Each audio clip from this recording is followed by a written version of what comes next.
За 10 дена стигнува првата рата за плаќање на патот Штип-Миладиновци. Според подпишаниот договор од претходната влада на кинезите треба да им се набројат цели 22 милиони евра, кои освен за Штип-Миладиновци треба да покријат рата и за патот Кичево-Охрид.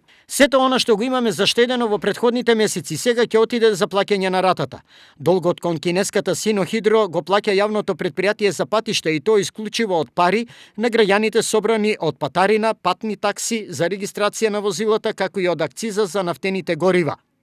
Вели Китанов, автопатот Штип-Миладиновци вкупно чини 177 милиони или речиси 3 милиони евра по километар, заедно со останатите трошоци. Оваа сума, колку и да изгледа голема во однос на стандардните цени при градба на автопати, можеше да биде уште поголема. Имено, првиот договор кој претходната влада го договори со кинезите беше 206 милиони евра или речиси 30 милиони евра повеќе од сега постигнатата цена.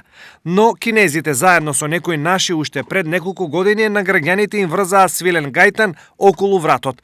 Имено, кредитот од кинеската Ексим банка е со каматна стапка од 2%, што според анализите на експерти се и до 20 пати повеќе во споредба со каматните заеми што ги нудат Светската и Европската банка за обнова и развој.